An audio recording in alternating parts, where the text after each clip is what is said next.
you think about her tweets? This is the left 101. When it doesn't go my way, it's racist, and any black man or woman involved in the process who didn't agree with them, obviously they're irrelevant. So that was the diss. Just go wham, just complain. I mean, that's what children do. They never can accept a decision. And affirmative action was the case was even being brought up because Asian Americans felt that they were not getting a fair opportunity. So rich white people didn't have nothing. You're not ready for this one. The universe just delivered the comedy mashup nobody expected but everybody secretly wanted. AOC stormed into the spotlight, fiery as ever and ready to drop her big statement. But then Tyrus, the walking wrecking ball of sarcasm, strolled in and flipped the script. What followed wasn't a debate but a razor-sharp roast that probably should have carried a warning label, leaving behind pure chaos, pure comedy, and a moment you'll definitely want to watch twice. When you don't have anything to talk about in terms of merit, you just blame it on rich white people. And it's been a cushion that's been allowed in this country for a long time. And now as you see more, that's the new pillow. My pillow's got nothing on the new pillow of blame rich white people, because you can rest your head on it in any argument. Bring any argument up with me, anything. Sure. Ask me any question. How are the Knicks doing this year? Well, why am I supposed to know that? I'm not a rich white person. See what I'm saying? Like, if you're vibing with this, don't forget to hit that subscribe button. It helps more than you know. Politics has always thrived on theatrics, with big dramatic speeches where leaders wave their arms like soap opera stars and convince followers they're watching history unfold. And no one leans into that act harder than AOC, who never just enters a room but charges in as if she's about to deliver the State of the Union, even when it's just to order or are completely out of touch of everything. This is a big country. Some people, regardless of high inflation, are still gonna fly to go. It has nothing to do with lower class Americans who are struggling to pay bills, or people just make their decisions. It's just, they're so out of touch. And they worry about other things, the wrong things like pardons and perceptions and how they're looked at. Instead of like just shutting up, step out of your little bubble, maybe close the safe spaces, walk out on this crunchy green stuff called grass, and get involved in the world and see that Pop strips with drama. Like she's warning the world meteors will strike by sunrise, but this time the script flipped. She wasn't the star of the night. Tyrus was, yes, Tyrus, the guy who can turn a room full of tension into a comedy club with just a raised eyebrow, delivering punchlines that don't just land. no, of course they didn't read the decision. And again, these are all successful men and women of color who all have educations, who are sitting on top of the mountain calling foul. Like, this is just the par for the course. It is just, what is the narrative? Oh, that's the way we're going with it? But it was nice to see white men get a break. You know what? Because you've had a rough year. They started blaming some stuff on white women. So you guys get a little bit of the feel. Poor AOC never saw it coming. You'd think an experienced politician would know better than to push too far when a sarcasm expert is lurking.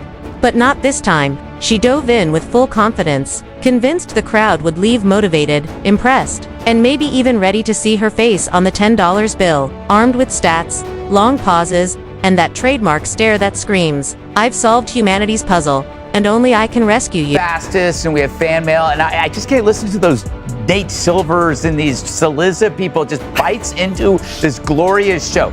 AOC, what? She's kind of fun. In a silly but earnest, wrong but adorable way. She's like your daughter when she comes back from her first year at Brown, full of half-baked, half opinions, in need of some gentle, patient deprogramming.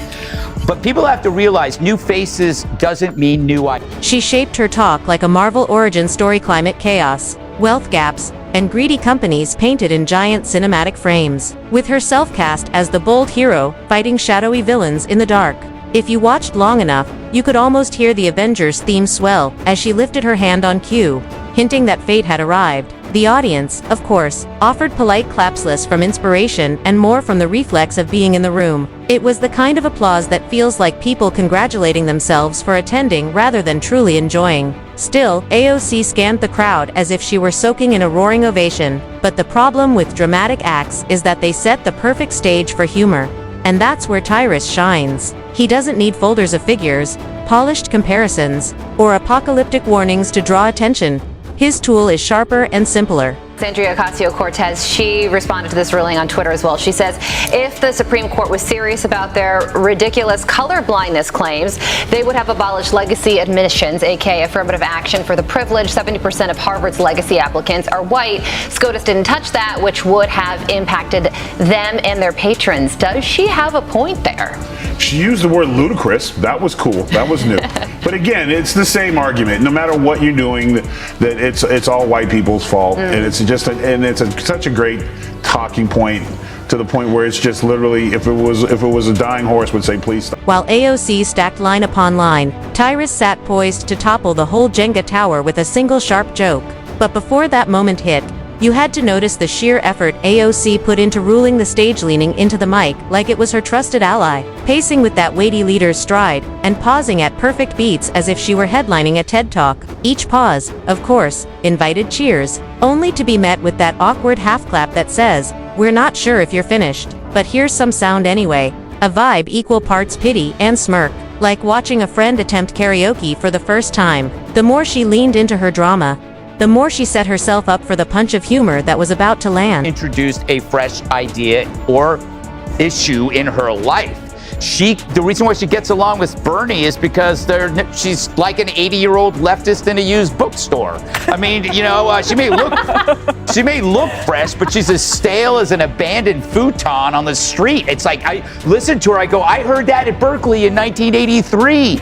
So their problem is, and the reason why they don't have any ideas is they operate on half. The twist is that AOC thrives on control, her image built on carefully shaping the story, building the stage, setting the rhythm, and expecting the crowd to follow like loyal fans. But humor doesn't follow those rules. It ignores pace and neat arcs, hitting fast and leaving the serious speaker exposed. Tyrus stood ready with a slingshot, poised to knock out the first block and send the whole tower tumbling. The room held tension, not moved by her message, but waiting for the next move. And that's the magic. Embarrassment doesn't need a loud clash. Sometimes it's all in the timing. In someone calmly stepping in to expose how fragile the setup really wasn't. That's exactly where Tyrus shines. Not storming in with fury, but dismantling everything. A break from doing nothing to get into a beef with the Twitter chief. On Tuesday, she tweeted, LMAO at a billionaire earnestly trying to sell people on the idea that free speech is actually an $8 a month subscription plan. That's a reference to Musk's plan to charge people $8 a month for verified blue checkmark status. But he hit back tweeting, your feedback is appreciated, now pay $8. The stage was set, and AOC was locked in full drama mode, riding the thrill of her own performance, oblivious to the fact that the room was already drifting from her. The claps weakened, the eye rolls piled up, and Tyrus radiated the calm of a man who knew his line would land like a knockout. And when he finally leaned forward, that's when it all flipped. But here's the kicker. AOC wasn't even there to face him. That made it even sweeter, because mocking someone to their face is routine. But doing it in their absence with a playful sting that makes everyone else laugh and nod, that's another level. That's how Tyrus handled her, turning her whole act from a bold crusade into a late-night improv sketch that ran too long. The first hit landed sharp, exposing the truth. AOC can't enter a hall without turning it into a warning that society is only 3 tweets away. A poll says AOC has 61% approval rating for Democrats, right?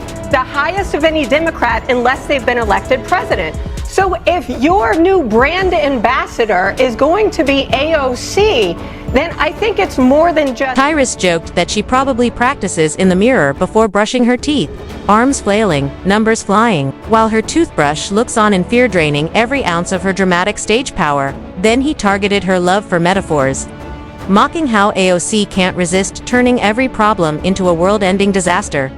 If she spills water, it's proof of rising seas. If her Uber is late, it's corporate greed. And if her phone dips below 20%, capitalism is collapsing in real time. Suddenly, all her polished metaphors sounded less like brilliance and more like a drama student's coffee-fueled diary. To Tyrus, she could describe lunch and still act like she's saving humanity. Yes, I'll take the avocado toast, he teased. Because nothing shows the fight of our age like pricey guacamole.